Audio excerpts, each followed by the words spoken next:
ورحمة الله وبركاته.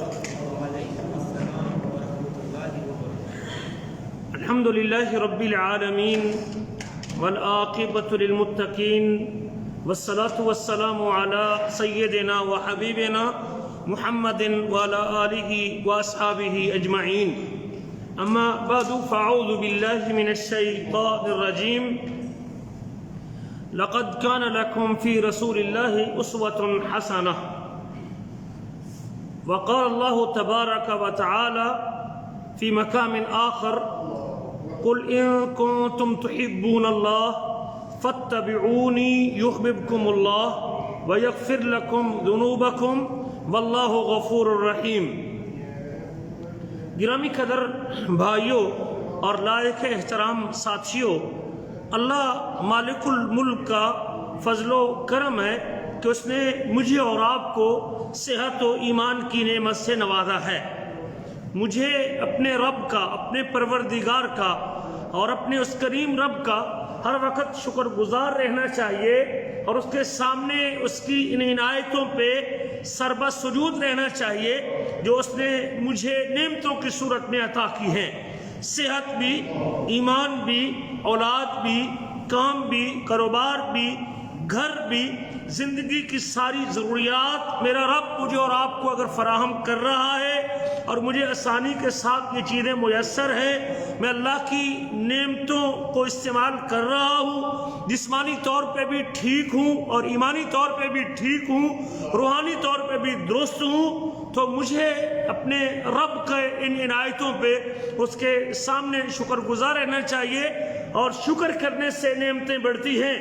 جب بندہ شکر گزار رہتا ہے، اللہ کا شکریہ ادا کرتا رہتا ہے، تو مالک الملک اپنی نعمتوں کو بڑھاتے رہتے ہیں. شکر کی ایک صورت یہ بھی ہے کہ آدمی اللہ تعالیٰ کے حکموں کا اپنے آپ کو پابند رکھے. جس چیز کا میرے رب نے مجھ سے مطالبہ کیا ہے، جو مجھے کرنے کا حکم دیا ہے، مجھے اس میں پیچھے نہیں ہٹنا چاہیے، اس میں تاخیر نہیں کرنی چاہیے، اس میں سستی کا مظاہرہ نہیں کرنا چاہیے، اس میں کوتاہی نہیں برتنی چاہیے. میرے رب نے جو مجھے کرنے کے لیے کہا ہے، محبت کے ساتھ اس کی تعظیم دل میں رکھتے ہوئے، اس کے پیار کو اجاگر کرتے ہوئے مجھے وہ کام خوشی کے ساتھ بجا لینا چاہیے. اور جس چیز سے میرے پروردگار نے مجھے منع کیا ہے، مجھے چاہیے کہ اپنے رب کی تعظیم اور محبت میں ہر منع کردہ کام سے اپنے دامن کو بچا کے رکھوں. جو شخص اس انداز سے اپنی زندگی گزار رہا ہے کہ اللہ کے حکموں کو پورا کر رہا ہے، اللہ تعالیٰ کی فرمودات کو اور اپنے رب کے اوامر کی تعمیل کر رہا ہے اور اپنے رب کی تعظیم میں اس کی منع کردہ چیزوں سے اپنے دامن کو بچا رہا ہے، یاد رکھیے بڑا خوش نصیب آدمی ہے. اور پھر اس کی اس بندگی پہ، اطاعت پہ، عبادت پہ، جھکنے پہ مالک الملک اس کو اور زیادہ ثمرآور کر دیتا ہے اور اسے پھلدار بنا دیتا ہے. اللہ مجھے اور آپ کو بھی ان لوگوں میں شامل کر دے جو اس کی 24 گھنٹے بندگی کی فکر کرنے والے اور اس کی محبت و تعظیم میں زندگی گزارنے والے اور اس کے اوامر کی تعمیل کرنے والے ہیں. میرے عزیزوں، زندگی میری مرضیوں کا نام نہیں ہے. حضرت علی بن ابی طالب کا غالب القول ہے: عرفت ربی بفسق العزائم. میں نے اپنے عزائم ٹوٹنے سے اپنے رب کو پہچانا ہے. جب میں کوئی کام کرنا چاہتا ہوں اور میرے رب کا فیصلہ غالب آتا ہے اور میں نہیں کر پاتا، تو پھر مجھے پتہ ہے کہ میرے اوپر کوئی ذات ہے جو مجھ سے برتر ہے اور جس پر میرا کنٹرول ہے. میں اپنے رب کو اس سے پہچانتا ہوں. جب بھی میری مرضیوں کے موافق کوئی کام ہو جائے تو مجھے اپنے اللہ کے سامنے جھک جانا چاہیے اور تسلیم کرنا چاہیے کہ میرا رب غالب ہے، حکمت والا ہے اور اسے کوئی عاجز کرنے والا نہیں ہے. میرے عزیزوں، زندگی اللہ کے رسول صلی اللہ علیہ وسلم کی سنت کے مطابق گزارنے میں کامیابی ہے. وہ آپ کے آئلی معاملات ہوں، آپ کے گھر کے مسائل ہوں، آپ کے کام کاروبار کے مسئلے ہوں، آپ کے اللہ اکبر کبیرہ لین دین کے معاملات ہوں، خوشی غمی کا موقع ہو، اگر ایک مومن شخص جس کے دل میں اللہ کی محبت اور تعظیم بھی ہے اور اپنے رسول کی محبت اور تعظیم بھی اس کے سینے میں کوٹ کوٹ کے بھری ہوئی ہے، وہ برادری چھوڑ سکتا ہے، وہ رواج چھوڑ سکتا ہے، وہ لوگوں کی پرواہ کیے بغیر زندگی گزار سکتا ہے۔ اس کے لیے سب سے بڑا ہدف اپنے رب کی محبت اور اپنے رسول کی محبت ہوتا ہے۔ بڑے بڑے لوگوں کو ہم دیکھتے ہیں زندگی گزارتے ہوئے، ابھی فیس بک کے اوپر لوگ جب کام کرتے ہیں شادی بیاہ کے موقع پہ، بڑے بڑے معزز لوگ، اور جب غیر شرعی کام کرتے ہیں اس سے ہمیں اشارہ ملتا ہے کہ یہ شخص کس قدر کمزور ہے، کہ جس موقع پہ چاہیے تھا کہ وہ اللہ کی تعظیم میں، رسول کی محبت میں سنت کو زندہ کرتا، سنت کا احیا کرتا، دین پہ قابو رہتا، شریعت پہ قائم رہتا، لیکن مال کی محبت، لوگوں کی محبت، برادری کی محبت، رواج کی محبت نے اس کو دین کو پیچھے کروا دیا ہے، اور اس نے اس عادت اور اس معاملے کو غالب کیا ہوا ہے۔ لیکن یاد رکھیے اللہ تعالیٰ نے اپنی کتاب میں ایک نہیں کئی جگہوں پہ فرمایا ہے۔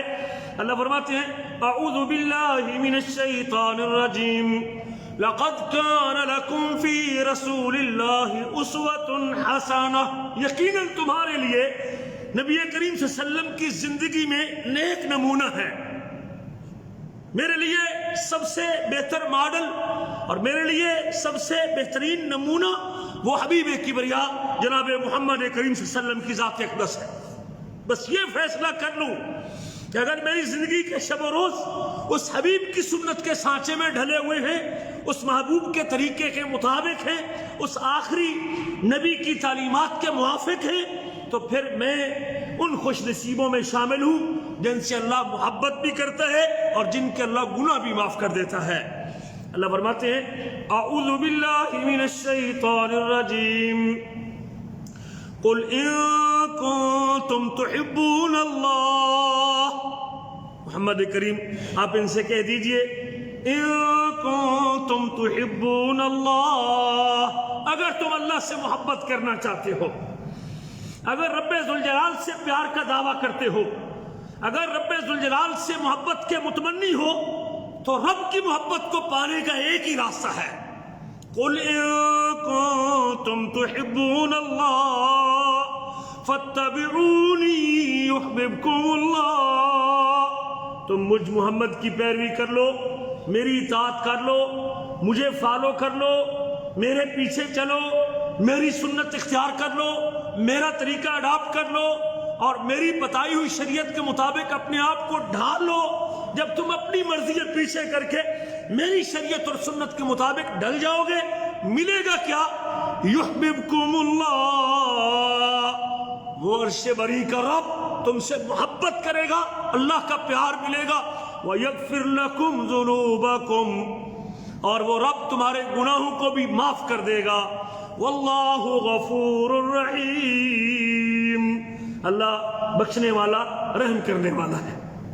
میرے عزیزو، جب رب کی محبت بھی نبی کریم کی اتباع میں ہے، جب اللہ کا پیار بھی رسول کریم صلی اللہ علیہ وسلم کی پیروی میں ہے، جب گناہوں کی بخشش بھی حبیب کبریا کے پیچھے چلنے میں ہے، تو پھر ایک مومن کو چاہیے کہ وہ ہر لمحہ، ہر گھڑی، ہر دم، ہر ثانیہ، ہر سیکنڈ دیکھے کہ اس کام میں، اس معاملے میں، اس بات میں، اس عبادت میں، اس مہینے میں، اس دن میں، اس رات میں میرے حبیب کا طریقہ کیا ہے۔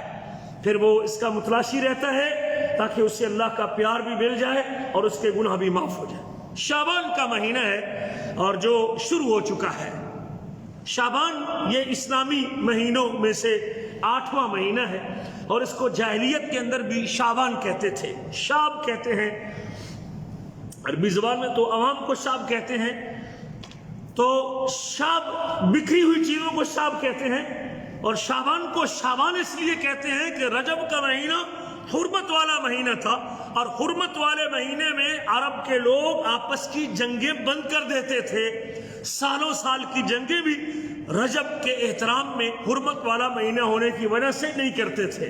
اور جب رجب ختم ہوتا، جو لوگ ان دنوں میں جنگ کی حالت میں ہوتے اور اپنے آپ کو روکے ہوتے تھے، جو ہی شعبان شروع ہوتا تو پھر وہ اپنے گھروں سے نکل کھڑے ہوتے اور وہ پھیل جاتے پورے علاقے میں، کہتے ہیں یا تو جنگوں کے لیے لِتَشَعُّبِهِمْ فِي طَلَبِ الْمِيَاهِ، یا تو پانی ڈھونڈنے کے لیے، چونکہ رجب کے مہینے میں تو وہ جنگ کی کیفیت سے رکے ہوتے تھے اور جنگ بندی میں ہوتے تھے، اور پھر شعبان جب شروع ہوتا تو پھر وہ شعبان کے مہینے میں پھیل جاتے تھے پانی ڈھونڈنے کے لیے یا پھر لوگوں پر حملہ آور ہونے کے لیے۔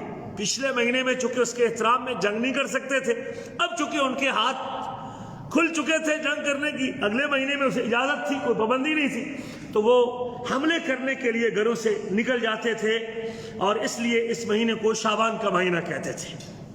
شعبان کے مہینے میں نبوی تعلیمات کیا ہیں، رسول کریم کا اسوہ کیا ہے؟ سب سے پہلے مجھے اور آپ کو ہر دن ہر گھڑی کے حوالے سے یہ دیکھنا چاہیے کہ میرے نبی کی تعلیمات کیا ہے، میرے حبیب کے شب و روز کس طرح گزرے ہیں، آپ نے یہ مہینہ کیسے گزارا ہے، یہ سب سے پہلے مطمع نظر ہونا چاہیے۔ اللہ کے نبی صلی اللہ علیہ وسلم کی تعلیمات اور آپ کا اسوہ کیا ہے، چونکہ ہمارے لیے نیک نمونہ نبی کریم کی ذات گرامی ہے اور پیارے نبی کی سیرت مبارکہ ہے۔ صحیحین میں، صحیحین کیا ہوتا ہے؟ صحیح بخاری اور صحیح مسلم کو صحیحین کہتے ہیں۔ میں نے اس لیے پوچھا تھا کہ ایک چیز کا پتہ نہیں تو آپ کو پتہ چلے۔ صحیح کہتے ہیں، صحیح بخاری کو بھی صحیح البخاری ہے اور دوسری صحیح ترین کتاب صحیح مسلم ہے، اور جب کسی حدیث کا حوالہ ان دونوں کتابوں کے اندر ہو تو اس کو کہتے ہیں صحیحین میں لکھا ہوا ہے، یعنی بخاری اور مسلم میں لکھا ہوا ہے۔ اسی طرح بعض کتابوں میں آپ پڑھتے ہیں متفق علیہ، جب متفق علیہ کا لفظ لکھا ہو اس کا معنی ہے کہ اس حدیث کو ذکر کرنے میں امام بخاری اور امام مسلم استاد شاگرد ہیں دونوں، اور دونوں اپنی کتابوں میں اس حدیث کو ذکر کرنے پہ متفق ہیں۔ صحیحین میں امی عائشہ صدیقہ طاہرہ اور مطہرہ، عتیقہ بنت عتیق اور صدیقہ بنت صدیق ام المومنین سے روایت ہے، فرماتی ہیں کہ لم یکن النبی صلی اللہ علیہ وسلم یصوم الشہر اکثر من شعبان، اللہ کے رسول صلی اللہ علیہ وسلم اگر کسی مہینے میں سب سے زیادہ روزے رکھتے تھے تو وہ شعبان کا مہینہ تھا۔ رمضان کے فرضی روزے ہیں، اس میں جو کوئی اختیار نہیں ہے سوائے بیمار اور مسافر کے، وہ تو فرض ہے ہر مسلمان پہ، عاقل اور بالغ پہ، رمضان کے روزے فرض ہیں، لیکن رمضان کے علاوہ سال کے 12 مہینوں میں سے اگر کسی مہینے میں رسول کریم صلی اللہ علیہ وسلم نفلی روزوں کا اہتمام کرتے تھے اور کثرت سے نفلی روزے رکھتے تھے تو وہ شعبان کا مہینہ ہے۔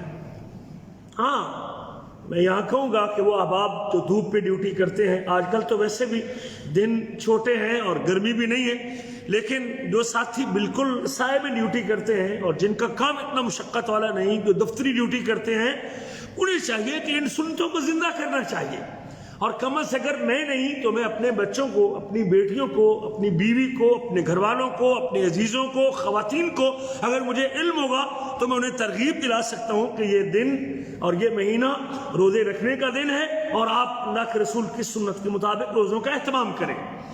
تو سب سے زیادہ شعبان میں روزے رکھتے تھے، فَإِنَّهُ كَانَ يَصُومُ شَعْبَانَ كُلَّهُ، اللہ کے رسول پورا شعبان روزے رکھتے تھے، یکم شعبان سے لے کر آخر شعبان تک اہتمام کرتے تھے، اور بعض روایتوں میں کان یصوم شعبان الا قلیلا، آپ شعبان کے روزے رکھتے تھے سوائے چند دنوں کے آپ شاید روزے چھوڑ دیتے، یعنی تھوڑے دن روزہ چھوڑتے تھے اور اکثریت آپ شعبان میں روزوں کا اہتمام کرتے تھے۔ حضرت ام سلمہ روایت کرتی ہیں رضی اللہ تعالیٰ عنہ، ما رأیت رسول اللہ صلی اللہ علیہ وسلم یصوم شہرین متتابعین، میں نے مسلسل 2 مہینے اگر اللہ کے نبی کو روزے رکھتے دیکھا ہے تو شعبان اور رمضان کے مہینے آپ نے مسلسل روزے رکھے ہیں۔ تو اس سے معلوم ہوا کہ اللہ کے رسول صلی اللہ علیہ وسلم کی سنت اور آپ صلی اللہ علیہ وسلم کا جو اسوہ ہے وہ شعبان کے مہینے میں کثرت سے روزوں کا اہتمام کرنا ہے۔ آئیے اس کی وجہ کیا ہے؟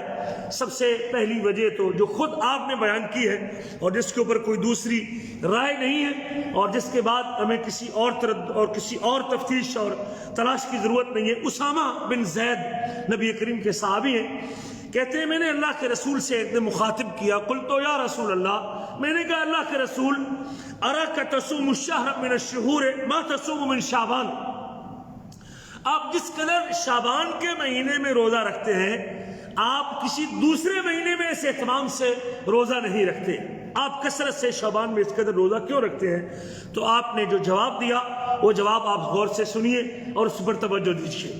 فرمایا ذالک شہر یغفل الناس عنہ، یہ وہ مہینہ ہے جس میں لوگ غفلت کا شکار ہوتے ہیں۔ پیچھے رجب کا مہینہ گزرا ہے، اور رجب کا مہینہ چونکہ حرمت والا مہینہ ہے، اور حرمت والے مہینے میں نیکی کا ثواب بڑھ جاتا ہے، گناہ کی شدت بھی بڑھ جاتی ہے، لوگ اس کے احترام میں جنگ بندی بھی کر دیتے ہیں، لوگ نیکی کا اہتمام بھی کرتے ہیں اور تلاوت بھی کرتے ہیں چونکہ حرمت والا مہینہ ہے۔ اور پھر جب وہ مہینہ ختم ہوتا ہے تو آگے شعبان کا مہینہ ہوتا ہے، اور شعبان کے مہینے کی عام طور پہ لوگوں میں کوئی عظمت اور کوئی اس کی خاص شان لوگوں کے ذہنوں میں نہیں ہوتی، اور لوگ اس مہینے میں غفلت کا شکار ہوتے ہیں۔ تو فرمایا لوگ اس مہینے میں غافل ہو جاتے ہیں رجب اور رمضان کے درمیان ہونے کی وجہ سے، اور بعد میں پھر رمضان کا مہینہ ہے جو کہ افضل مہینہ ہے، روزوں کا مہینہ ہے، نزول قرآن کا مہینہ ہے، مغفرت کا مہینہ ہے، رحمت کا مہینہ اور بخشش کا مہینہ ہے، اس میں بھی لوگوں کی جوش اور جذبہ بڑھ جاتا ہے نیکی کرنے کا۔ تو پھر آپ نے فرمایا ہوا شہر ترفع فیہ الاعمال الی رب العالمین، یہ وہ مہینہ ہے جس مہینے میں لوگوں کے سالانہ اعمال اللہ کے ہاں چڑھتے ہیں۔ دیکھیے جو میں اور آپ کرتے ہیں نا، کچھ ڈیلی چڑھتی ہیں، کچھ ہفتہ وار چڑھتی ہیں، اور کچھ سال کے بعد اوپر چڑھتی ہیں۔ جو سالانہ شیڈول اللہ کے ہاں بندے کے اعمال کا اور نیکیوں کا، عبادات کا رب ذوالجلال کے ہاں پیش کیا جاتا ہے کس مہینے میں؟ شعبان کے مہینے میں۔ فرمایا اس مہینے میں اعمال رب العالمین کے پاس بلند کیے جاتے ہیں، ترفع فیہ الاعمال الی رب العالمین، اعمال اٹھائے جاتے ہیں رب العالمین کی طرف۔ عقیدے کا ایک مسئلہ بھی یاد کر لیں، اللہ کہاں ہے؟ جی ہر جگہ، شاہرگ میں، دل میں ہے، لا مکاں ہے، جی کہاں ہے؟ یہ مختلف نظریے اللہ، کسی سے پوچھے نا، کوئی کہتا ہے اللہ لا مکاں ہے، کوئی کہتا ہے اللہ شاہرگ کے پاس ہے، کوئی کہتا ہے اللہ دل میں ہے، اور کوئی کہتا ہے کہ اللہ ہر جگہ ہے، کوئی جگہ بھی اللہ کے وجود سے خالی۔ صحیح بات کیا ہے؟ جی اشرف صاحب، اللہ عرش پر ہے، آسنت، بارک اللہ فیکم۔ کہاں ہے؟ اللہ عرش سے اوپر ہے۔ عرش کہاں ہے؟ 7 آسمانوں سے اوپر کرسی ہے، اور کرسی کے بعد پانی ہے، اور پانی کے بعد عرش ہے، اور عرش سے اوپر رب ذوالجلال ہے۔ اور اعمال کا اوپر چڑھنا بتاتا ہے کہ اللہ اوپر ہے، اللہ سب سے بلند ہے۔ سجدے میں آپ جب جاتے ہیں آپ کہتے ہیں سبحان ربی العالی، میرا رب پاک ہے جو سب سے بلند ہے۔ اس کائنات کی سب سے بڑی مخلوق کیا ہے؟ اللہ کا عرش۔ اس کائنات کی سب سے بڑی مخلوق اللہ کا عرش ہے، اور پھر باقی مخلوقات اس سے نیچے ہیں۔ پھر کرسی عرش کے مقابلے میں اتنی چھوٹی ہے جس طرح بہت بڑے میدان میں ایک چھوٹا سا رنگ پڑا ہوا ہو، اور وہ کرسی جو عرش کے مقابلے میں چھوٹا سا رنگ ہے، وسع کرسی السماوات والارض، وہ 7 آسمان اور 7 زمینوں کے اوپر پھیلی ہوئی ہے۔ وہ 7 آسمان اور کرسی کے مقابلے میں اس قدر چھوٹے ہیں، وہ کرسی ایک بہت بڑا میدان ہے، اور وہ 7 آسمان ایک چھوٹا سا رنگ ہے ہلکا جس کو انگلی میں پہنتے ہیں۔ یہ مخلوقات ہیں، ہم اللہ کی تعظیم نہیں کرتے، اللہ کی قسم۔ اعمال اوپر چڑھتے ہیں، اس کا معنی ہے کہ اللہ اوپر ہے۔ قرآن اوپر سے اترتا ہے، اس کا معنی ہے کہ جس کا کلام ہے وہ اوپر ہے۔ نبی کریم معراج پہ دائیں گئے، بائیں گئے، نیچے گئے، اوپر گئے، کس سے ملاقات کے لیے؟ اللہ کہاں ہے؟ اللہ اوپر ہے، عرش سے اوپر ہے، اللہ ذوالجلال عرش سے اوپر۔ یہ یاد کر لیں، مسئلہ عقیدے کا مسئلہ ہے، اہم مسئلہ ہے۔ اعمال اللہ کے ہاں پیش کیے جاتے ہیں۔ فرمایا فَأُحِبُّ أَن يُرْفَعَ عَمَلِي وَأَنَا صَائِمٌ، میں اس بات کو پسند کرتا ہوں کہ میرا عمل جب پیش ہو تمہیں حالت روزہ میں ہو، ان اعمال میں روزہ بھی شامل ہو، جب رب کے دربار میں نیکیاں پیش ہو رہی ہوں ان نیکیوں میں روزہ بھی ہو جو اللہ تعالیٰ کے ہاں پیش کیا جائے۔ میرے عزیزو، ایک تو یہ سبب ہے جس میں آپ نے فرمایا کہ لوگ اس میں غفلت کے شکار ہوتے ہیں اور اعمال اللہ کے یہاں پیش کیے جاتے ہیں، اور اس لیے اللہ کے رسول صلی اللہ علیہ وسلم اس مہینے میں کثرت سے روزوں کا اہتمام کرتے تھے۔ کہتے ہیں اس کی جو پہلی فضیلت ہے، جب غفلت کے ایام میں بندہ نیکی کرتا ہے نا تو اس نیکی کی قدر اللہ کے ہاں بڑھ جاتی ہے۔ جب سارے لوگ نیکی کرتے ہیں نا تو پھر نیکی کرنی آسان ہوتی ہے، لیکن جب کوئی بھی نیکی نہ کر رہا ہو اور اس میں سے 2-4 بندے، پورے روم میں سے کوئی بندہ تہجد پڑھنے والا نہ ہو، کوئی بندہ نماز پڑھنے والا نہ ہو، اس میں سے ایک بندے مجلس لگی ہوئی ہو، تاش کھیل رہے ہوں، باتیں کر رہے ہوں، مجلس چل رہی ہو، خبریں ٹی وی پہ لگی ہوئی ہوں، اور ادھر سے اذان ہو جائے، میچ لگا ہوا ہو، اور اس میچ کو چھوڑ کے نماز کے لیے جانا آسان ہے کہ مشکل ہے؟ جی مشکل ہے۔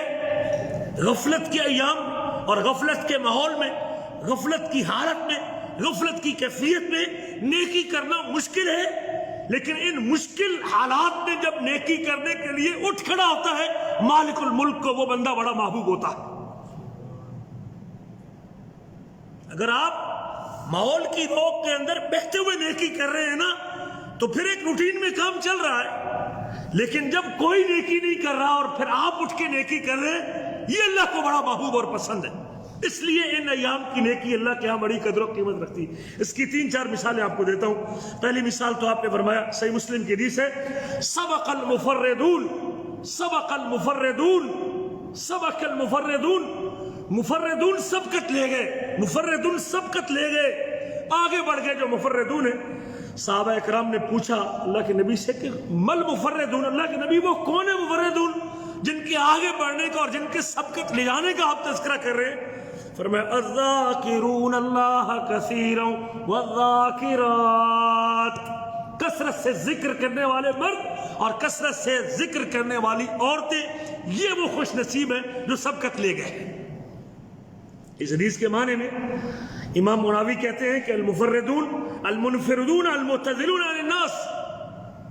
آپ دیکھیں آپ کو خال خال لوگ ملیں گے، کچھ 100 میں سے 2 یا 4 بندے ملیں گے جس سے آپ دیکھیں گے کہ سبحان اللہ سبحان اللہ سبحان اللہ سبحان اللہ سبحان اللہ چلتے ہوئے، یا آپ نے کبھی غور کیا ہو بہت تھوڑے لوگ ملیں گے درود شریف پڑھنے والے یا سبحان اللہ کہنے والے یا اللہ اکبر کہنے والے، چند لوگ ہوں گے جو جس کو کوئی غرض نہیں، باقی اس سے وہ سائیڈ پہ لگا ہوا اور اپنے ذکر میں مشغول ہے، جو اپنے اس کو باتوں سے کوئی پرواہ نہیں ہوتی، وہ اس کو جب فرصت ملتی ہے اس کی زبان چل پڑتی ہے سبحان اللہ سبحان اللہ سبحان اللہ۔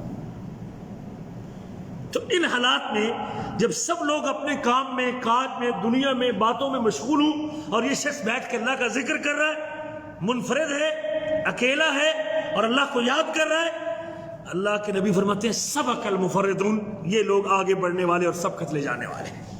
غفلت کے ایام میں اللہ کا ذکر کرنے والوں کو نبی کریم صلی اللہ علیہ وسلم نے ان کے اس غفلت میں ذکر کرنے کی وجہ سے ان کو سبقت لے جانے والے کہا ہے اور آگے بڑھنے والے کہا۔ غفلت کے ایام میں نیکی کی قدر بڑھ جاتی ہے۔ نبی کریم کا ارشاد گرامی ہے، اقرب ما یکون الرب من العبد فی جوف اللیل الاخر، کہتے ہیں اللہ کے نبی فرماتے ہیں کہ رب ذوالجلال اپنے بندے کے اگر سب سے زیادہ قریب ہوتا ہے تو رات کے تیسرے پہر ہوتا ہے۔ اقرب ما یکون الرب من العبد، بعض صورتیں ہوتی ہیں جب بندہ رب کے قریب ہوتا ہے اور کبھی رب بھی اپنے بندے کے قریب ہوتا ہے۔ اقرب ما یکون الرب من العبد، سب سے زیادہ قریب رب اپنے بندے کے تب ہوتا ہے فی جوف اللیل الاخر، رات کے آخری حصے کے وسط میں، رات کے آخری حصے کے وسط میں، تقریباً یہ آدھی رات کے بعد کا حصہ بنتا ہے، رات کا چھٹا حصہ، 5واں چھٹا حصہ بنتا ہے۔ سدس اگر آپ 6 حصوں میں رات کو تقسیم کریں تو 5ویں نمبر پہ جو حصہ آئے گا، 5واں 1/6 حصوں میں تقسیم کریں جو 5ویں نمبر پہ حصہ آئے گا، اس حصے کو کہتے ہیں نصف و نصف حصانی۔ رات کے اگر 6 حصے بنائیں، ان 6 حصوں میں سے جو 5واں حصہ بنے گا یعنی تو یہ وہ وقت بنتا ہے جب رب ذوالجلال اپنے بندے کے سب سے زیادہ قریب ہوتا ہے. اور اس وقت کتنے لوگ بیدار ہوتے ہیں جی؟ ہاں، یہ قرب ان لوگوں کو ملتا ہے جو غفلت میں عبادت کرتے ہیں. جب ساری دنیا نیند کے مزے لے رہی ہوتی اور سارے لوگ خراٹے مار رہے ہوتے ہیں، اور یہ رات کو اس گھڑی میں جب اٹھتا ہے تو اس سے اللہ کا قرب نصیب ہوتا ہے. تو غفلت کے ایام میں عبادت کرنا اور نیکی کرنا اور اللہ کا ذکر کرنا. اور اگلے حدیث کے الفاظ ہیں فَإِنِ اسْتَطَعْتَ أَن تَكُونَ مِمَّن يَذْكُرُ اللَّهَ فِي تِلْكَ السَّاعَةِ فَتِلْكَ السَّاعَةِ فَكُنْ. میرے امتی، اگر تو رات کی اس گھڑی میں اللہ کے ذکر کرنے والے بندوں میں شامل ہو سکتا ہے تو اٹھ کھڑا ہو اور اپنے آپ کو اس گھڑی میں اٹھا لیا کر، تاکہ تجھے بھی رب ذوالجلال کا قرب نصیب ہو جائے. یہ حدیث بھی بتاتی ہے کہ جب سارے لوگ مشغول ہوں اللہ کی بندگی اور عبادت سے، اور یہ ان حالات میں اگر کوئی رات کو اٹھے اور اللہ تعالیٰ کا ذکر کرے تو اللہ تعالیٰ اس کے سب سے زیادہ قریب ہوتا ہے. غفلت میں عبادت یہ اللہ کے ہاں بڑا مقام رکھتی ہے. رات کا تیسرا پہر، اسی طرح نبی کریم کا فرمان ہے ینزل ربنا تبارک و تعالی کل لیلۃ الی سماء الدنیا. اللہ ذوالجلال ہر رات آسمان دنیا پہ تشریف لاتے ہیں. اور جب رات کا تیسرا پہر باقی ہے، یبقى ثلث اللیل، جب رات کا تیسرا پہر باقی ہوتا ہے اور اللہ فرماتے ہیں من یدعونی فاستجیب له، کون مجھ سے دعا کرنا چاہتا ہے میں اس کی دعا کو قبول کرتا ہوں. من یسألنی فأوتیہ، کون مجھ سے سوال کرنا چاہتا ہے میں اسے دینا چاہتا ہوں. من یستغفرنی فاغفر له، کون مجھ سے مغفرت مانگتا ہے میں اس کے گناہوں کو معاف کرنا چاہتا ہوں. تو اس لیے تیسری دلیل، غفلت کے دنوں میں عبادت کی قدر بڑھ جاتی ہے. نبی کریم فرماتے ہیں صحیح مسلم کی حدیث ہے العبادۃ فی الحرج کا ہجرت الی. فتنوں کے دنوں میں عبادت کرنا، جب عبادت کرنا مشکل ہو، لوگ فتنوں کا، مال کا فتنہ، اولاد کا فتنہ، جنگوں کا فتنہ، جھگڑوں کا فتنہ، سیاسی فتنے جب چھائے ہوئے ہوں، فتنے کے ایام میں عبادت کرنا، اللہ کی بندگی کرنا، جب سب لوگ اللہ سے غافل ہوں، ان حالات میں اور ان گھڑیوں میں جو عبادت کرتا ہے اللہ اس کو میری طرف ہجرت کرنے کے برابر اجر عطا کرتا ہے، اس کو مہاجر کا ثواب ملتا ہے. تو ان حالات میں عبادت کرنا، یہ ایک کی چوتھی مثال بھی نبی کریم فرماتے ہیں من دخل السوق، جو شخص بازار میں داخل ہو، کہاں داخل ہو؟ بازار میں داخل ہو اور یہ کہے لا الہ الا اللہ وحدہ لا شریک لہ الملک ولہ الحمد یحیی ویمیت وہو حی لا یموت بیدہ الخیر وہو علی کل شیء قدیر. یہ بازار میں داخل ہونے کے لیے سنن ترمذی کی حدیث ہے. جو شخص بازار میں داخل ہو کتب اللہ لہ الف حسنہ، اللہ تعالیٰ اس کے لیے 10,000 نیکی لکھ دیتے ہیں، 10 لاکھ نیکی لکھ دیتے ہیں. 10,000 حسنہ، 10 لاکھ نیکی ملتی ہے جو بازار میں داخل ہوتے وقت یہ دعا پڑھے. آپ میں سے کتنے لوگ ہیں جو پڑھتے ہیں؟ شاید کوئی ایک بندہ بھی اس مجلس میں نہ ہو جو جب بازار میں داخل ہو، جب مارکیٹ میں اپنے روم میں جائے، جب سوق جائے تو یہ دعا پڑھ لے. 10 لاکھ نیکیاں ملتی ہیں، چونکہ سوق میں لینا دینا، کام گاہک تجارت، ہر بندہ اس میں مشغول ہوتا ہے. اور جو اس غفلت کی حالت میں اللہ کا ذکر کر کے جائے گا تو اللہ اس کو اجر سے محروم نہیں رکھتا. اس کی اجر کا جو ہے نا وہ اہمیت بڑھ جاتی ہے. 10 لاکھ نیکیاں ملتی ہیں، 10 لاکھ گناہ معاف ہوتے ہیں، اور 10 لاکھ درجے بلند ہوتے ہیں اس بندے کے. 10 لاکھ درجے بلند ہوتے ہیں. چونکہ بازار میں اس لیے کہا گیا کہ یہ غفلت کی جگہ ہے. میرے عزیزو، یہ چند حدیث تھیں کہ غفلت کے ایام میں نیکی کا اہتمام کرنا. اور آج کل کے ایام میں جب آپ انتظار میں آ کے آگے رمضان آنے والا ہے تو ہمیں چاہیے کہ ان ایام میں روزے کے ساتھ اگر تلاوت بھی کر سکتے ابھی سے اپنا معمول شروع کر لیں. سلف صالحین سے آتا ہے کہ وہ شعبان سے ہی تلاوت کے لیے منغمس اور تلاوت کے لیے اپنے آپ کو جو ہے نا وہ خالی کر لیتے تھے. اپنے اوقات میں سے قرآن کے اوپر جم جاتے اور قرآن کی تلاوت کرتے اور اپنے آپ کو رواں کرتے تھے، تیار کرتے تھے، عادی بناتے تھے کہ رمضان میں جا کے صحیح معنوں میں رمضان کی برکات کو لوٹ سکیں.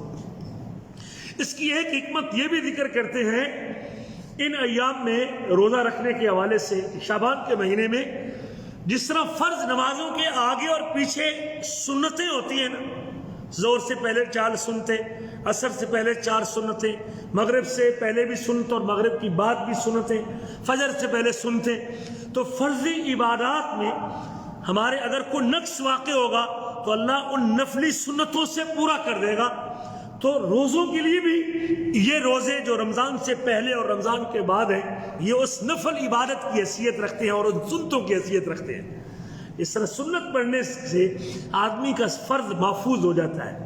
اگر سنتے نہ ہوتی تو شاید کم ہی لوگ ہوتے جو تکبیر اولا کو پا سکتے ہیں، ہمیشہ تیسری رکعت اور چوتھی رکعت۔ یہ سنتوں کی برکت ہے کہ بہت سارے لوگوں کو سنتے پڑھنے کے اہتمام سے تکبیر اولا ان کی نہیں رہتی اور جماعت ان کی محفوظ ہو جاتی ہے۔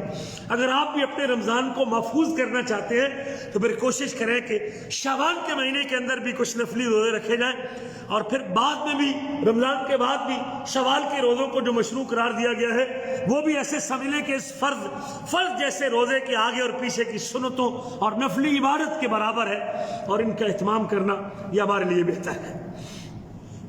اسی طرح اعمال کی جو پیشی ہے، اللہ کے رسول صلی اللہ علیہ وسلم جو کثرت سے اس مہینے میں اہتمام کرتے تھے کہ اعمال اللہ کے ہاں پیش کیے جاتے ہیں، سالانہ بھی، ڈیلی بھی اور یومی بھی۔ نبی کریم کا فرمان ہے، حضرت ابو موسیٰ اسے روایت کرتے ہیں کہ کاما فینا رسول اللہ صلی اللہ علیہ وسلم بخمس کلمات، اللہ کے نبی نے ہمیں ایک مرتبہ خطبہ دیا اور 5 باتیں آپ نے کہی، ان میں سے فرمایا ان اللہ لا ینام ولا ينبغي له ان ینام، اللہ تعالیٰ سوتا نہیں ہے اور اس کے لیے سونا لائق بھی نہیں ہے، یہ نقص ہے اور اللہ اس نقص سے پاک ہے۔ یخفض القسط ویرفعہ، رزق کو کم کرنا اور بڑھانا بھی کس کے اختیار میں ہے؟ وہ اللہ کے اختیار میں ہے۔ یرفع الیہ عمل اللیل قبل عمل النہار، اللہ کی طرف پیش کیا جاتا ہے رات کا عمل دن کے عمل سے پہلے اور دن کا عمل رات کے عمل سے پہلے۔ یہ بھی ان 5 باتوں میں شامل ہے کہ دن رات کا عمل اللہ کے ہاں پیش کیا جاتا ہے، دن سے پہلے رات کا عمل اور رات سے پہلے دن کا عمل۔ وحجابہ النور، اللہ تعالیٰ کا جو پردہ ہے وہ نور ہے، اور اگر وہ اپنے اس پردے کو کھول دے تو اس کے جو چہرے کی کرنیں ہیں وہ آسمان اور زمین کی ساری چیزوں کو جلا کے رکھ دیں۔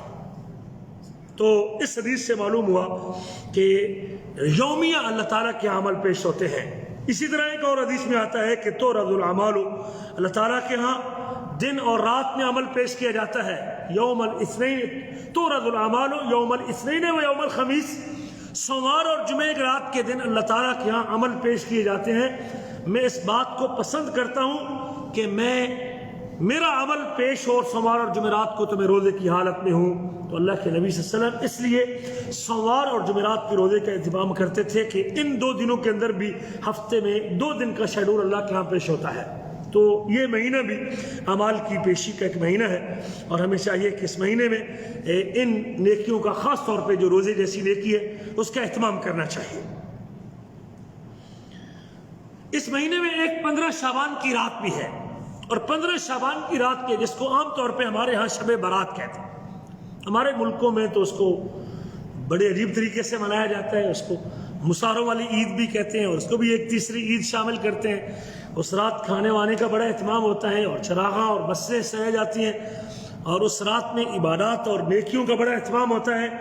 لیکن یاد رکھیے 15 شعبان کے حوالے سے رسول کریم کی تعلیمات کیا ہیں؟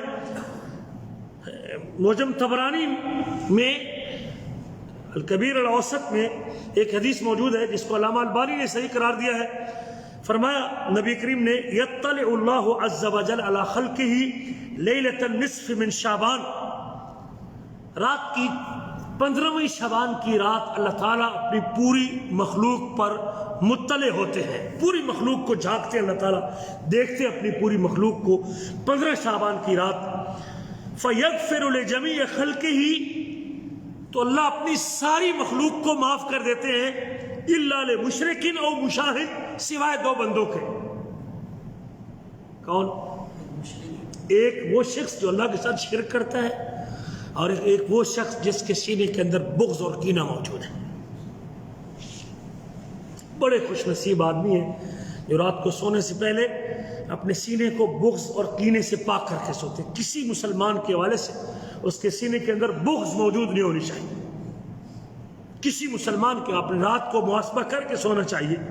تو یہ دو لوگ ہیں. ایک تو اپنے آپ کو کھنگالنا چاہیے کہ میرے دامن پر شرک کا دھبا نہیں, کسی حوالے سے میں شرک تو نہیں کر رہا, لا علمی اور جہالت کی صورت, اور اپنے آپ کو چیک کرنے میں کوئی حرج نہیں ہے. اللہ کے نبی ابراہیم علیہ السلام کہتے ہیں کہ اے میرے رب, مجھے اور میری اولاد کو بتوں کی پوجا سے بچا کے رکھنا, مجھے نجات دینا اللہ تعالیٰ بتوں کی پوجا سے, اور میری اولاد کو بھی نجات دینا. جب اللہ کا ایک برگزیدہ رسول اپنے آپ کو اپنے رب سے دعائیں مانگتا ہے کہ اللہ میری اولاد کو شرک سے بچا کے رکھنا, اللہ مجھے بتوں کی پوجا سے بچا کے رکھنا, تو ہم تو کوئی چیز بھی نہیں ہے نا. مجھے کہیں لا علمی میں, جہالت میں جو لوگ اللہ کے علاوہ مخلوق سے دعا کرتے ہیں, اللہ کے بندوں سے فوت ہونے کے بعد رزق مانگتے ہیں, حالات کے ٹھیک ہونے کا عقیدہ رکھتے ہیں, قسمت کے کھری ہونے کا. آج کی بات ہے, ہمارے ایک شاگرد یہاں عنیزہ میں تھے, انہوں نے اپنے گھر کے قریب پیر عثمان شاہ یا شاہ عثمان ایک دربار تھا, تو اس نے تجمل, اس کا نام تھا, ہمارے یہاں پڑھتا, ہمارے پاس جالیات میں رہا. اس نے کہا بھی یہ نیک شخص اللہ کے پاس چلا گیا ہے, اب اس نفع اور نقصان کے حوالے سے بابا جی کا کوئی اختیار نہیں تھا. وہ کہتے نہیں, اگر آپ اس میں سے درخت کاٹے گا تو بابا تیری ٹانگ توڑ دے گا یا تیرا کو نقصان کر دے گا. اس نے کہا جی میں آپ کے سامنے درخت کاٹتا ہوں, اور بابا جی کے پاس ایسا کوئی, میرا ایمان ہے کہ یہ میرے رب کے پاس اختیار نفع اور نقصان کا. بزرگ فوت ہو چکے ہیں, اللہ کے نیک بندے ہیں, تو اللہ کے ہاں درجے پانے والے ہیں, اور اگر گنہگار ہے تو اس کی سزا بھگتنے والے ہیں. لیکن اب دنیا میں مجھے نقصان دینے کے حوالے سے ان کا کوئی اختیار نہیں. تو اس نے وہ پکڑا, جو ہے نا وہ ٹوکا جسے کہتے ہیں, ٹوکا اٹھایا, اور ٹوکا اٹھا کے اس نے کہا جی انہوں نے مجھے چیلنج کیا, ان کے مجاور نے, کہ اگر آپ اس کا مسواک توڑ کے دکھائیں یا لکڑی کاٹ کے دکھائیں, بابا تیری ٹانگ توڑ دے گا. تو وہ شخص کھڑا ہے, ویڈیو کلپ میں نے اپنے ابھی فیس بک پیج کے اوپر شیئر کیا ہے. تو کہتے ہیں ہاں جی میں کام شروع کروں, مجھے آپ نے چیلنج کیا ہے تو میں توڑتا ہوں, لکڑی کاٹتا ہوں, درخت کاٹتا ہوں, اور بابا جی جو میرا نقصان کریں میں اس کا مسئول ہوں, آپ کے اوپر کوئی مقدمہ نہیں دائر کروں. وہ کہتا ہے بابا جی سے پوچھ لو اور ان سے بات کر لو, اگر وہ اجازت دیتے ہیں تو کر لو. کہتے ہیں ٹھیک ہے, چیلنج قبول کر لیا. اس نے پکڑا وہ ٹوکا اور اس نے درخت کاٹ دیا, مسواک بھی, ٹہنیے بھی کاٹی اور درخت بھی کاٹی. وہ شخص کہتا ہے بابا تو اس سے انتقام لے لے گا, اس کا مجاور, اور تجھے دکھائے گا. وہ نوجوان کہتا ہے اللہ سب سے بڑا ہے, اور میرا ایمان ہے کہ رب کے علاوہ کوئی نقصان دینے والا نہیں. کہنے کا مقصد ہے کہ یہ حالت ہو چکی ہے, آج کل کا واقعہ ہے. اگر یہ غالباً اگر کوئی شخص کسی نیک بندے کے فوت ہونے کے بعد اس سے رزق کی اور اس سے اولاد کی یا اللہ کے کسی نبی سے جو ہے نا وہ اس قسم کی امید لگا کے بیٹھا ہوا ہے, تو وہ شخص شرک کر رہا ہے اللہ تعالیٰ کے ساتھ. اور قیامت جو 15 شعبان کی رات اللہ تعالیٰ معافی کا پروانہ جاری کرتے ہیں, وہ شخص اس معافی کے پروانے میں نہیں آئے گا, یاد رکھیے. میں اس لیے کہہ رہا ہوں کہ آپ اس رات سے پہلے اپنے آپ کو کنگال لیں, کہیں میں بھی کوئی ایسا عقیدہ تو نہیں رکھتا کہ حضرت عبد القادر جیلانی رزق دیتے ہیں, اولاد دیتے ہیں, حالات ٹھیک کرتے ہیں, یا مدد کے لیے آ سکتے ہیں اور دنیا سے چلے جانے کے بعد بھی ہماری ضرورتوں کو پورا کرتے ہیں اور ہمارے لیے خیر کے دروازے کھولتے ہیں. اگر کسی مسلمان کا یہ عقیدہ ہے تو یہ کلمہ اس کی نجات کے لیے کافی نہیں ہوگا. وہ شخص اللہ کے ساتھ شرک کر رہا ہے. اور یہ حدیث اب قابل غور سمجھیے کہ اللہ ساری دنیا کو معاف کر دیتے ہیں, ساری اہل زمین کو معاف کرتے ہیں, سوائے دو لوگوں کے, ایک جو اللہ کے ساتھ شرک کر رہا ہے اور ایک جس کے سینے کے اندر بغض موجود ہے. اور بغض بھی آپ ذرا چیک کریں اپنی برادری کے حوالے سے, اپنے والدین بہن بھائیوں سے شروع کریں اور چیک کرتے جائیں کہ میرے سینے میں کس کس کے حوالے سے قدورت موجود ہے, قدورت موجود ہے. اگر ایسی صورتحال ہے تو مجھے یہ کم از کم اس رات کی اس فضیلت کو پانے کے لیے اور اس بخشش کا پروانہ لینے کے لیے مجھے ان دو باتوں کا خیال رکھنا چاہیے. شرک کے حوالے سے اپنے آپ کو ڈڈولنا, اور دوسرا میرے دل میں بغض نہیں ہو. ایک اور حدیث میں آتا ہے کہ اللہ تعالیٰ 15 شعبان کی رات کو اپنے بندوں پر مطلع ہوتے ہیں, فَيَغْفِرُ لِلْمُؤْمِنِينَ وَيُمْهِلُ لِلْكَافِرِينَ. تو اللہ تعالیٰ مومنوں کو معاف کر دیتے ہیں اور کافروں کو اللہ تعالیٰ چھوڑ دیتے ہیں. اور جن کے سینوں میں بغض ہے، جب تک وہ اس بغض کو نکال نہیں دیتے اللہ تعالیٰ اس کو بھی چھوڑ دیتے ہیں، مغفرت کے اس ضمن میں اس کو نہیں لے کے آتے۔ ایک اور حدیث میں الفاظ ہیں جس میں ہے کہ رب ذوالجلال آسمان دنیا پہ آتے ہیں 15 شعبان کی رات اور پورے اہل زمین کو معاف کرتے ہیں سوائے شرک کرنے والے کے اور سوائے بغض اپنے سینے رکھنے والے۔ تو مجھے اس رات کے حوالے سے جو 15 شعبان کی رات ہے، ہمیں چاہیے کہ ہمیں اپنے آپ کو ان دو عیوب سے پاک کر لینا چاہیے۔ دو نقص اگر میرے اندر موجود ہیں تو ہمیں ان نقائص سے اپنے آپ کو پاک رکھنا چاہیے تاکہ میں اللہ کی مغفرت کا پروانہ لے سکوں۔ ہاں اللہ اترتے ہیں اور اللہ تعالیٰ تو ہر رات اترتے ہیں، ہر رات اترتے ہیں۔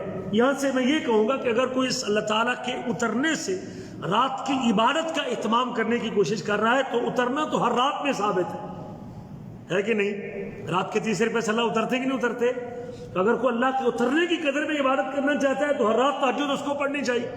اور اگر کوئی شخص ہر رات تہجد پڑھتا ہے اور 15 شعبان کی رات کو بھی تہجد کے لیے اٹھتا ہے تو جی بسم اللہ، اس کے لیے کوئی حرج نہیں۔ لیکن یہ بتانے کے بعد اللہ کے نبی صلی اللہ علیہ وسلم سے 23 سالہ زندگی میں اس رات کو مخصوص عبادت کرنے کی کوئی تعلیمات موجود نہیں۔ ایک بندے نے فرض نماز ہی کبھی نہیں پڑھی لیکن 15 شعبان کی رات مصلی اٹھا کے مسجد میں آ گیا کہ میں اس رات کی عبادت کرنے کے لیے آیا ہوں اور بخشش مانگنے کے لیے آیا ہوں، یہ اہتمام اللہ کے نبی سے ثابت نہیں ہے۔ اتنی آپ نے خبر دی ہے اور اس خبر کے مطابق ہمیں دو چیزوں کو اپنے آپ کو چیک کرنا چاہیے۔ اور روٹین میں اگر آپ مغفرت کی دعا کرتے ہیں نمازوں کے بعد تہجد کی نماز میں تو آپ کر سکتے ہیں کہ اللہ تعالیٰ مجھے ان لوگوں میں شامل کر دے، لیکن اس سے زائد عبادت کا اہتمام کرنا یہ اللہ کے نبی کا اسوہ نہیں ہے۔ لقد کان لکم فی رسول اللہ اسوۃ حسنہ، یقیناً تمہارے لیے نبی کریم کی زندگی میں بہترین نمونہ ہے۔ اسی طرح یہ بھی یاد رکھنا چاہیے اللہ تعالیٰ اپنے بندوں کو گناہوں کو معاف کرتے ہیں۔ بندہ گناہ کرتا ہے اور پھر توبہ کرتا ہے اللہ معاف کر دیتا ہے، بندہ گناہ کرتا ہے اور پھر توبہ کرتا ہے اللہ معاف کر دیتا ہے، بندہ گناہ کرتا ہے اور پھر کہتا ہے میرے رب مجھے معاف کر دے، 100 بار بھی کو گناہ کرتے تو اللہ تعالیٰ اسے معاف کر دیتا ہے۔ اور اللہ کہتے ہیں کہ یہ میرے بندے نے مجھے پہچان لیا ہے اور میں اس کو معاف کرتا ہوں۔ تو اس لیے مومن آدمی اگر گناہ کرتے بھی ہیں تو پھر توبہ کرتے اللہ ان کو معاف کر دیتا ہے۔ توبہ کرنے میں تو کوئی حرج نہیں ہے، لیکن اس رات کی مخصوص عبادت کے حوالے سے نبی کریم کی کوئی تعلیمات موجود نہیں ہے۔ ہمیں چاہیے، اللہ تعالیٰ نے گناہوں کے معاف کرنے کا اپنے بندوں سے وعدہ بھی کیا اور حکم بھی دیا ہے، استغفروا ربکم انہ کان غفارا، اپنے اللہ تعالیٰ سے مغفرت مانگو بے شک وہ گناہوں کو معاف کرنے والا ہے۔ جس قدر بندے اللہ تعالیٰ سے مغفرت طلب کرتے رہتے ہیں، شیطان نے کہا تھا وَعِزَّتِكَ يَا رَبِّ لَا أَبْرَحُ أُغْوِي عِبَادَكَ مَا دَامَتْ أَرْوَاحُهُمْ فِي أَجْسَادِهِمْ، شیطان نے کہا تھا کہ مسلم احمد کی روایت ہے کہ اے رب میں تیرے بندوں کو بھٹکاتا رہوں گا جب تک ان کی روحیں ان کے جسموں میں ہیں، میں ان کو راہ راست سے ہٹاتا رہوں گا اور بھٹکاتا رہوں گا۔ تو اللہ نے کہا تھا وَعِزَّتِي وَجَلَالِي، مجھے میری عزت اور جلال کی قسم ہے، لا أَزَالُ أَغْفِرُ لَهُمْ مَا اسْتَغْفَرُونِي، میرے بندے جب تک مجھ سے مغفرت کی دعا کرتے رہیں گے ان کو معاف کرتا رہوں گا۔ اللہ تو بڑا مہربان، جب بندہ گناہ کرتا ہے اس کے دل کے اوپر نقطہ لگتا ہے اور جب بندہ معافی مانگ لیتا ہے اللہ اس کے نقطے کو زائل کر دیتے ہیں اور اس کے دل کو پالش کر دیتے ہیں اور چمکا دیتے ہیں اس کے دل کو۔ اور اللہ فرماتے ہیں وَمَن يَعْمَلْ سُوءًا أَوْ يَظْلِمْ نَفْسَهُ، جو آدمی گناہ کا ارتکاب کرتا ہے یا اپنے آپ پہ ظلم کرتا ہے، ثُمَّ يَسْتَغْفِرِ اللَّهَ، پھر اللہ سے مغفرت کی دعا کرتا ہے، يَجِدِ اللَّهَ غَفُورًا رَحِيمًا، اللہ تعالیٰ کو بخشنے والا رحم کرنے والا ہی پاتا ہے۔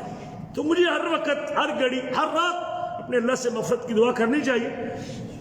اس رات کو بھی آدمی روٹین میں نمازوں کے آگے پیچھے یا ذکر کرتے ہوئے یا اپنی تہجد کی اس نماز میں اللہ سے مغفرت مانگتا ہے تو ٹھیک ہے، لیکن اس رات اسپیشل محفل قائم کرنا اور ذکر قائم کرنا اور لوگوں کو جمع کرنا اور محفل ذکر قائم کرنا، اس کی کوئی دلیل موجود نہیں ہے۔ جس قدر حدیث میں ہے اسی میں اکتفا کرنا چاہیے۔ اللہ کے رسول کی شریعت میں بڑھانا بھی جائز نہیں اور کم کرنا بھی جائز نہیں۔ اس سے چوتھی بات یہ معلوم ہوئی نا حدیث سے، جو شخص شرک کر رہا ہے اس کا اس مغفرت کے اندر کوئی حصہ نہیں ہے۔ اللہ فرماتے ہیں ان اللہ لا یغفر ان یشرک بہ ویغفر ما دون ذلک لمن یشاء، اللہ اپنی ذات کے ساتھ شرک کو کبھی معاف نہیں کریں گے اور شرک کے علاوہ مالک الملک سارے گناہوں کو معاف کرنے والے ہیں۔ اور پانچویں بات جو اس حدیث سے ملی ہے کہ جس کے سینے میں بغض ہے اسے چاہیے کہ اپنے آپ کو پاک کر کے سوئے، اور خاص طور پہ ہر رات کے حوالے سے بھی ہمیں چاہیے کہ صحیح مسلم حدیث ہے تفتح ابواب الجنہ یوم الاثنین و یوم الخمیس، ہر سوموار کو اور ہر جمعرات کو جنت کے دروازے کھول دیے جاتے ہیں۔ ویسے تو روزانہ بھی کھلتے ہیں، کب کھلتے ہیں؟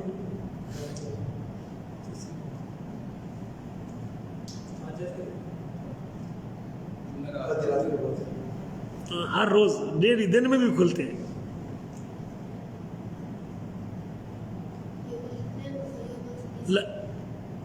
ڈیلی دن میں 5 مرتبہ کھلتے ہیں اگر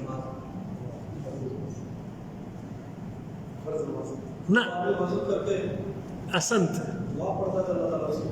ما من مسلم یتوضا فیحسن الوضو، جب کوئی مسلمان وضو کرتا ہے اور اچھی طرح وضو کرتا ہے اور وضو کرنے کے بعد یہ دعا پڑھتا ہے اشہد ان لا الہ الا اللہ وحدہ لا شریک لہ واشہد ان محمدا عبدہ ورسولہ الا فتحت لہ ابواب الجنت الثمانیہ، وضو کرنے کے بعد جب یہ دعا پڑھتا ہے اللہ اس کے لیے جنت کے 8 دروازے کھول دیتے ہیں۔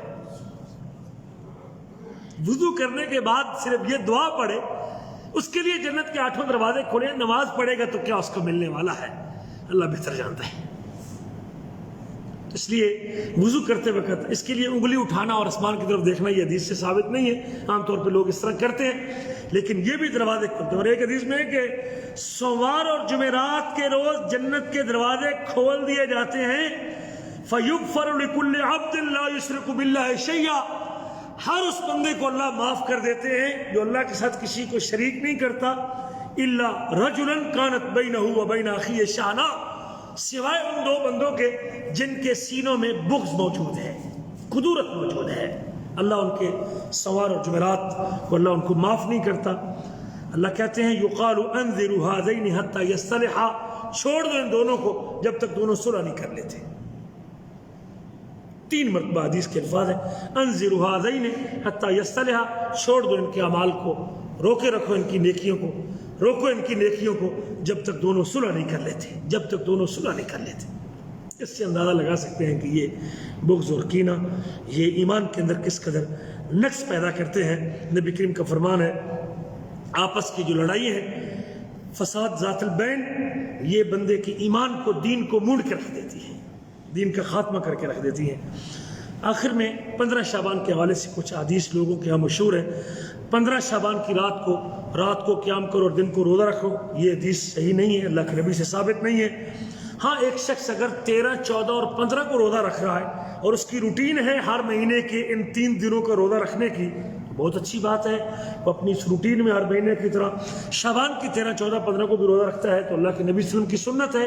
آپ نے حضرت ابو ہریرہ کو وصیت کی تھی کہ 3 کام کبھی نہ چھوڑنا، 1 سونے سے پہلے وتر پڑھ کے سونا، اور نمبر 2 چاشت کی نماز پڑھنا، اور نمبر 3 ہر مہینے 3 روزوں کا اہتمام کرنا۔ ایام بیض کے روزے، اس کو ایام بیض کہتے ہیں جب چاند پورے جوبن پہ ہوتا ہے، ان دنوں میں روزہ رکھنا اللہ کے نبی کی سنت ہے۔ ہاں اگر کوئی پورا شعبان نہیں رکھ رہا تو ہم اسے کہیں گے سوموار کو رکھے، جمعرات کو رکھے، 13، 14، 15 کو رکھے، اور ان باقی ایام میں روزے رکھے اگر پورا شعبان نہیں رکھا جاتا۔ لیکن صرف 15 شعبان کے دن کا روزہ رکھنا اور 15 شعبان کی رات کو عبادت کرنا، اس سلسلے میں اللہ کے نبی سے کوئی روایت بھی وارد نہیں ہے۔ اسی طرح کچھ لوگ کہتے ہیں جو 15 شعبان کی رات کو 1000 مرتبہ قل ہو اللہ پڑھے گا تو اللہ تعالیٰ اس کے لیے 1,00,000 فرشتے کو بھیجتا ہے، اس کو بشارت دیتا ہے، یہ بات بھی درست نہیں، ثابت نہیں ہے۔ اسی طرح جو 15 شعبان کی رات کو عبادت کرے گا تو اس دن وہ نہیں مرے گا جس دن لوگوں کے دل مر جائیں گے، اس قسم کی روایت بھی نبی کریم سے ثابت نہیں ہے۔ اسی طرح 15 شعبان کی رات کے حوالے سے لوگوں کا یہ بھی نظریہ ہے کہ یہ فیصلوں کی رات ہے اور تقدیر کی رات ہے اور اللہ تعالیٰ اس رات فیصلے کرتے ہیں، لیکن یہ بات بھی درست نہیں ہے۔ جو تقدیر کی رات اور فیصلوں کی رات ہے وہ لیلۃ القدر کی رات ہے اور وہ رمضان میں ہے۔ سورۃ دخان کی اس آیت کی روشنی میں انا انزلناہ فی لیلۃ مبارکہ کی تفسیر میں بعض لوگوں نے اس 15 شعبان کی رات کو ذکر کیا ہے، لیکن یہ بات درست نہیں ہے۔ بقیہ مفسرین اور اکثر مفسرین کہتے ہیں کہ اس سے مراد دخان کی اس آیت سے مراد بھی لیلۃ القدر کی رات ہے، 15 شعبان کی رات نہیں ہے۔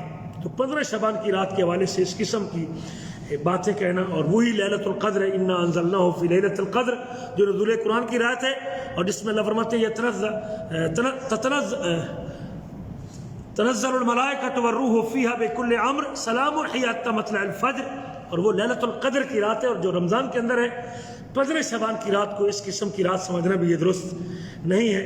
اہل علم نے اس رات کی عبادات کو بدعت قرار دیا ہے۔ اگر کسی مسئلے میں اختلاف ہو تو ہمیں اللہ کے رسول کی سنت کو دیکھنا چاہیے، اور آپ کی ایک حدیث بھی ہے، لا تختصوا صحیح مسلم میں حدیث ہے، لا تختصوا لیلۃ الجمعۃ بقیام من بین اللیالی، جمعرات کو کسی جمعرات کو قیام کے لیے خاص نہ کرو، اور جمعے کے دن کو روزے کے لیے خاص نہ کرو۔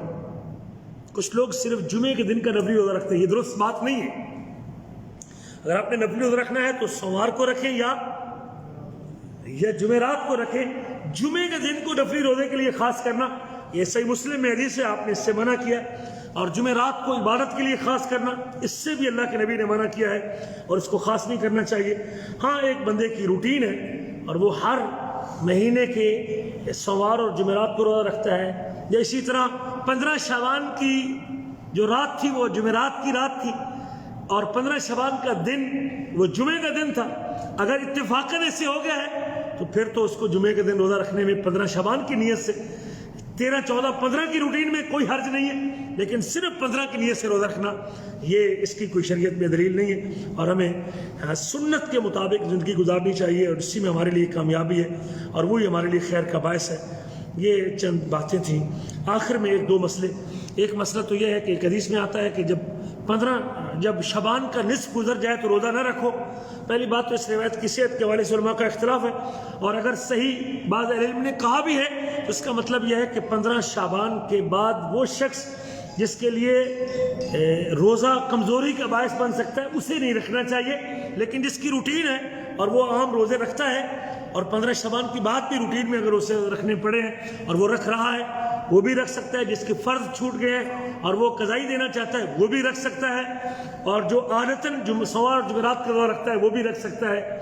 اس کے لیے یہ مکروہ اور ناپسندیدہ نہیں ہے۔ ہاں اس شخص کے لیے مکروہ ہے کہ جو شاید 15 شعبان کے بعد روزے رکھنا شروع کرے اور بعد میں رمضان میں بیمار ہو جائے روزوں کی وجہ سے، تو اس کے لیے مشروع نہیں ہے اور اسے نہیں رکھنا چاہیے۔ یہ چند ایک مسائل تھے۔ اسی طرح شعبان کے آخر میں شک کے دن کا روزہ رکھنا، شعبان کے آخر میں 29 شعبان کو روزہ رکھنا یا 30 شعبان کو روزہ رکھنا کہ پتہ نہیں کہیں یہ رمضان کا دن نہ ہو اور آج یکم رمضان نہ ہو، یہ بھی اللہ کے نبی نے منع کیا ہے۔ فرمایا من صام یوم الشک فقد عصى ابا القاسم، جو شک کے دن روزہ رکھتا ہے وہ ابو القاسم کی نافرمانی کرتا ہے، صحیح بخاری میں حدیث ہے۔ اسی طرح شعبان کے آخر میں کچھ لوگ استقبالی روزہ بھی رکھتے ہیں، ایک دن پہلے یا 2 دن پہلے استقبال رمضان کے لیے سلامی کا روزہ رکھنا، رمضان کو سلامی دینے کی بھی سلامی دینی ہے تو پھر شروع شعبان سے سلامی دینا شروع کرو، وہ سنت ہے اور اللہ کے نبی کا طریقہ ہے، لیکن شعبان سے 1 دن پہلے سلامی روزہ رکھنا یا استقبالی روزہ رکھنا رمضان سے پہلے، یہ اللہ کے نبی کی سنت اور طریقہ نہیں۔ لیکن ایک شخص سوموار اور جمعرات کو روزہ رکھتا ہے اور اتفاقاً 30 شعبان کا دن سوموار اور جمعرات کا ہے تو اس کے لیے رکھنے کی اجازت ہے، چونکہ اس کی روٹین اور عادت ہے اور سوموار جمعرات کو رکھتا ہے، اور اگر 30 شعبان کو اور 29 شعبان کو روزہ رکھ لے تو اس میں کوئی حرج نہیں ہے۔ لیکن اس ایک شخص نے کبھی روزہ نہیں رکھا، لیکن صرف آخر شعبان میں رمضان سے 2 دن پہلے اگر وہ اس قسم کا کام کر رہا ہے تو اس کے لیے یہ جائز نہیں ہوگا اور یہ بدعت کے زمرے میں آئے گا۔ یہ چند مسائل تھے شعبان کے حوالے سے کہ شعبان کو ہم سنت کے مطابق کیسے گزاریں اور اس میں بدعت سے اپنے آپ کو کیسے بچا سکتے ہیں۔ یہی میرے عزیزو اللہ تعالیٰ کے ہاں، اور جو میں نے آیت پڑھی تھی، اللہ سے محبت کرنا چاہتے ہو فاتبعونی، تو مجھ محمد کی پیروی کرو، یحببکم اللہ، وہ تم سے محبت بھی کرے گا اور تمہارے گناہوں کو بھی معاف کر دے گا۔ نبی کریم نے جو فرمایا ہے اس میں ہمارے لیے خیر ہے، اس میں ہمارے لیے بہتری ہے، اور اسی کو زندہ رکھنے میں ہماری کامیابی ہے اور اسی میں ہماری عزت اور فلاح ہے۔ اللہ سے دعا ہے کہ اللہ تعالیٰ مجھے اور آپ کو عمل کرنے کی توفیق نصیب فرمائے۔